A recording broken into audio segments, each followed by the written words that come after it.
Welcome, Walnut. I'm Lara, but you can call me Laz, your host for Walnut Wednesday. This is your reminder to be brave, be yourself, and know that you can make the world a better place just by what you decide today. Here, I'm going to share my weekly walnuttings with you on a Wednesday.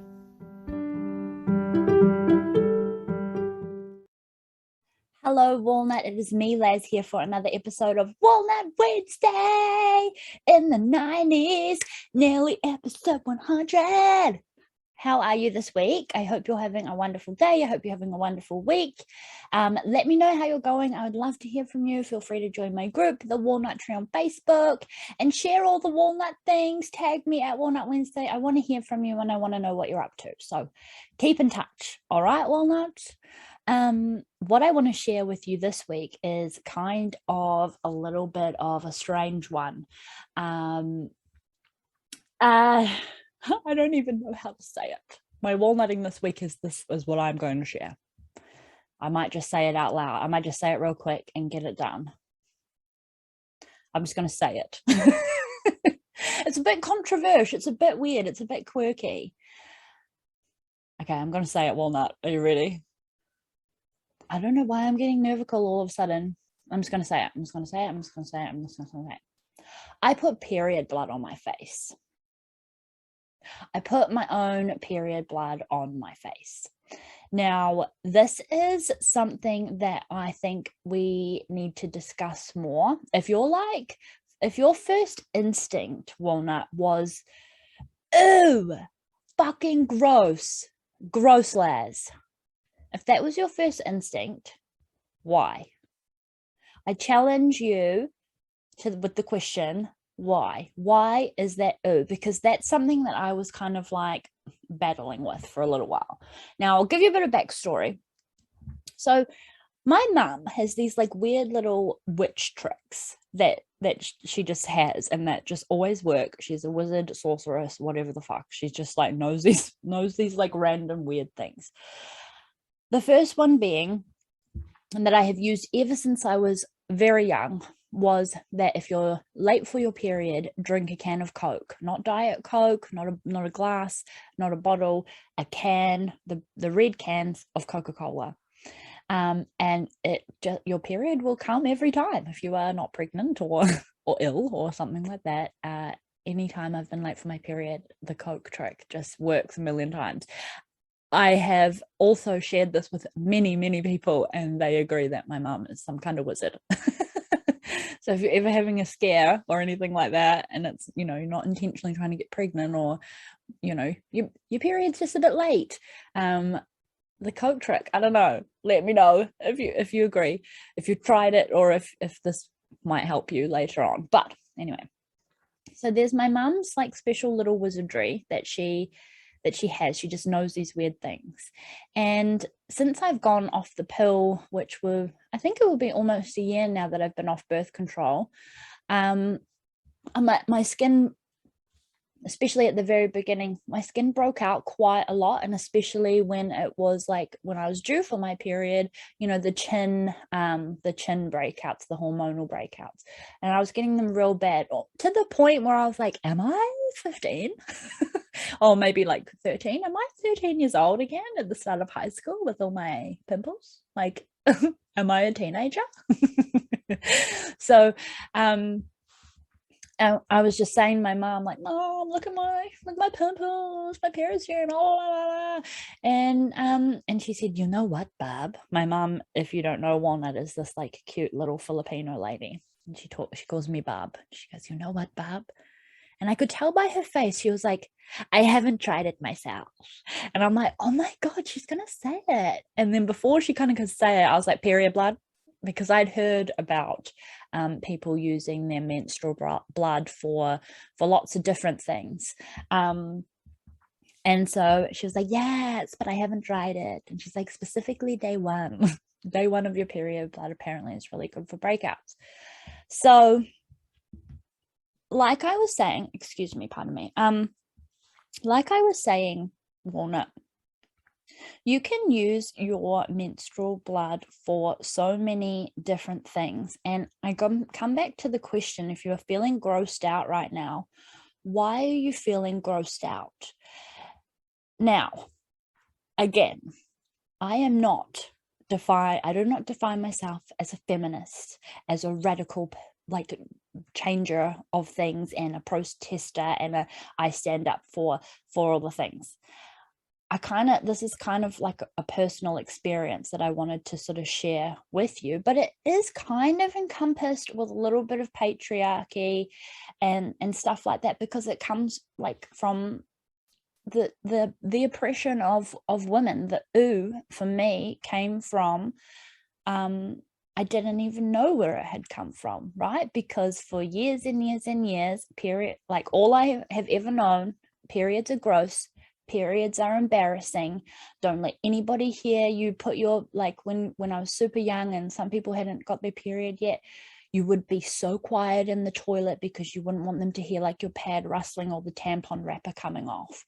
It was so hidden and quiet. And if you had your period, you were gross. And if it's like, oh, it's going to show up on your pants, to the point where like even on Superbad, right, they made it a joke where like the girlfriend's dancing on him and the period blood gets on his leg. It's like, oh, you got period blood on your leg. And he's like, that's my girlfriend. You've been dancing with my girlfriend, you know? There's all these things that layers and layers over time where again, it's another like a pressure of women thing, whereas like tribally, and I don't know which, but they used to have, you know, red tents where this time when a woman was menstruating was a really sacred time, and you would leave them alone and to just like bleed and chill out and relax and like have divine downloads and be sacred, not friggin' disgustingly shunned for having something that naturally occurs. And I took a program called Wild Woman, and this was not to like invoke the inner feminist or anything, but it was something because this year I've been looking a lot into like my womb trauma and healing in my womb and all the stuff that I've kind of like been holding in there.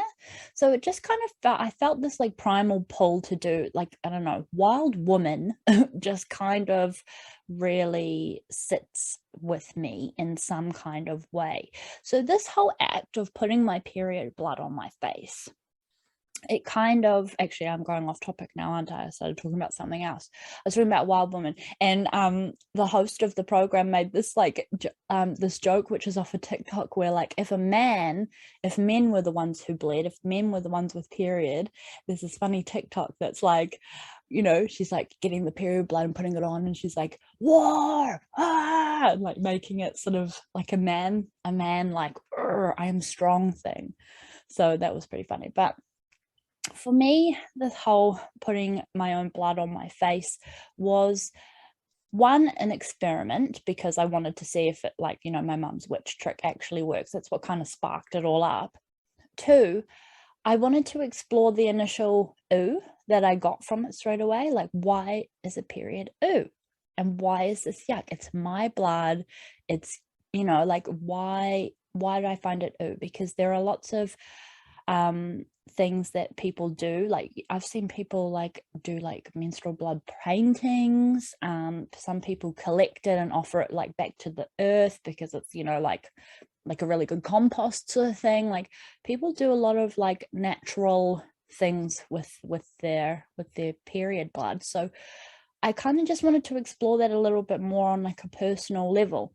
Again, not trying to invoke this feminist, but I wanted to feel what it would feel like and push past that kind of ooh. So I kind of was a bit like an experiment. And to me it was like that, it's like it invoked this, like I said, primal feeling of strength. It kind of made me feel, I guess, empowered a little bit. It made me feel empowered to do an act that was thought to be ooh, and actually diving deeper in it to personally why I thought initially ooh and how it really wasn't, and how it wasn't really a big deal to me after I had done it. In terms of clearing my skin, I haven't done it religiously since then because I think I just forgot. But it just felt, you were like, what did it feel like to have your blood on your face? It just felt normal, just felt like a face mask. And it didn't, I wasn't like, oh, the whole time. I was just like, okay, I'm doing this and just did it. So I don't know, it was more of like an empowering experiment for me in terms of connecting with myself, connecting with like my womb, and connecting with like my this ancient primal, it's this feeling that I had inside of power, because I feel like there is a little peanut in there that needed to feel that, I guess, at that time. Interestingly enough, I've already had a bit of a backlash about sharing it. So this was back in April, and I just shared about it the other day inside the walnut tree. And I got a backlash. I got a private message like, "Oh, did you really do that?" And my first instinct was like, how dare you? You know, like, it's my right. What the hell? You know, like a man can you know, jizz all over a girl's face, or like, this is just getting really graphic and dirty now, but you know, and that's not gross. He's the man. That's awesome. But I want to put a little bit of period blood on my face, and that's ooh, and I'm disgusting. Why? And so I kind of like got on the defense and heckles up straight away. But then we had quite a constructive discussion afterwards, and it actually turned out we were both kind of like upset with each other for different reasons. That person was kind of coming at more of like an actual blood point of view, like squeamish around blood and guts, kind of like ooh. Whereas I thought that they were coming at me as in like a ooh, you're a woman, ooh. So I don't know, it just kind of has opened doors to lots of different discussions. And inside the walnut tree, it's opened a lot more discussion about it as well. So I don't know, Walnut, if you're listening to this and you're still thinking, ooh, I would love to know why. And I do challenge you to look at why, and think about when you were younger, if you do have a period, or have had a period, and what it felt like growing up to have to hide it. I had a friend who like hid her pads under her bed because she was so scared for anyone to find out. Like, where does, like, this is like a freaking ongoing cycle of patriarchy, like low key, right? And the cost for these things and all this kind of stuff, like, it's actually a really sacred, beautiful time and a beautiful thing to have, let alone having to bloody push through when you're on your period because you can, and you got to do it, and you're, you know, I'm just as good as everybody else. Like, why is it embarrassing to rest? And that's a whole other thing, right? Why is it embarrassing to want to rest when you're on your period? All the things. So if anything, Walnut, I just want this to this, like, my walnutting this week and my being open and sharing this with you, for you to know that it's okay if you want to try something like that. I mean, you don't need to go scream it out to the rooftops or anything like that, but find a safe place where you can have those discussions. One place that I went to first was Rachel Symington's Bleed and Succeed community. I went and asked a lot of the ladies in there their advice. And then when I finally felt like I was ready to sort of share it, I was gonna go, actually, I think I did go back into that group and share, but also I wanted to put that in my group because that's what I want my group to be too. I want it to be a space where I feel comfortable enough to share that I put my period blood on my face without anyone going, ooh. And the comments in there and the discussions in there on that thread have been really interesting, and not very ooey, but people have already started to like challenge themselves in the group because of that post. So I encourage you, Walnut, to have a little look at where you are maybe hiding, not hiding, like compressing down that inner wild woman. Is there something that, you know, you've always thought, oh, that might be a bit cool, like I would like to try that, I'm curious, because that little walnutting and that little decision to do the thing and to have a little look inside might bring you that sense of empowerment. I feel like a bit of a stronger woman because I did it. And that wasn't in the moment. That this is now after the fact that I did it, and the fact that I feel comfortable enough to share it with you. Because why? Because I feel proud of myself that I asked myself, why? Why is this yuck? So yeah, I feel like I've got a lot more I want to share about this, but I'm gonna end it there on my walnutting. So my walnutting this week is I put my period blood on my face. And I don't think I'm disgusting. And I don't think it's disgusting. And I'm not embarrassed. I'm not embarrassed at all. So a bit weird, bit quirky, a bit strange. But I would love to know what you think, Walnut, and maybe should we discuss this more? I think we need to talk about periods more. We need to not have period being ooh anymore, because it's a sacred, beautiful time. Oh, okay, I'm going to go on because it's great. Periods are wonderful. And even if you don't have a period, you will have a time in your in your hormonal mood cycle where you get those kind of like need for rest and stuff like that. So there's lots of factors to so many things, and they all stem from bloody oppression, the patriarchy, and how women were less than. It's really interesting when you go back to think about it. So, Walnut, I want to start a discussion. I want to hear from you. Let me know what you think. Let me know if you've perioded on your face before. Let me know if you've thought about it. Let me know if this episode has made you want to try it, because I'd be intrigued. So keep in touch with me, Walnut, and I hope you have a wonderful week. Have a happy Walnut Wednesday, and I will talk to you next week. Bye.